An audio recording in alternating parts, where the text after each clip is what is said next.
আজকে আপনাদের দেখাবো মিরপুর 10 নম্বরে কাচ্চি ভাই।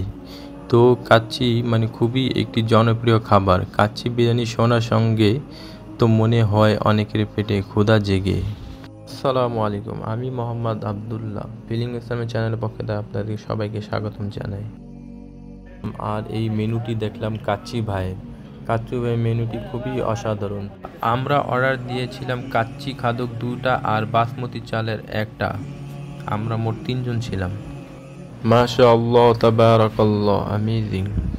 কাচ্চি বিরিয়ানিটা খুবই মনোরমভাবে রান্না করা হয়। ম্যারিনেট করা হয় মাংসগুলো প্রথমে খুবই ভালোভাবে, আর তেহারির মাংসগুলো অন্যভাবে রান্না করা হয়। আর কাচ্চি বিরিয়ানি রান্না করার জন্য ধরেন আপনার আগে মাংস ম্যারিনেট করা হয় ভালো করে, আর ভালো মানের বাসমতি চাউল লাগে, আর কিছু মশলা দেওয়া লাগে।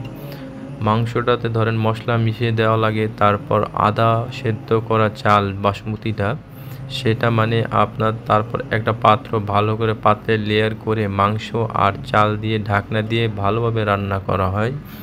এটা দম টাইপের বলা হয়, যেটা বাবুর্চিরা করে আর কি। সেই জন্য এই মাংসটা খুবই টেস্ট, খুবই জুসি হয়।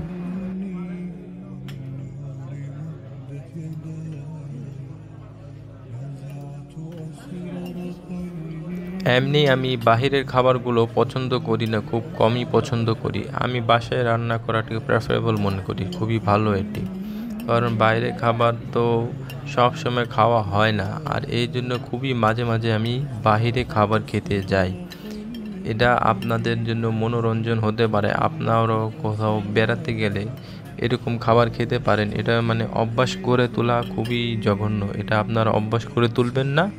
আপনারা মাঝে মাঝে মাসে 2-1 বার যদি যাওয়া হয়, বা 5-6 মাস পরেও গেলেও এনাফ, এটাই অনেক। কারণ শরীরে তো অনেক ব্যাড ফ্যাট এসব দ্বারা জড়িত হয়ে যায়।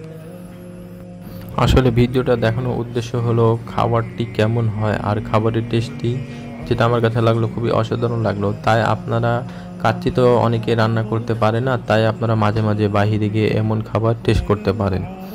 ধন্যবাদ আপনাদেরকে সবাইকে।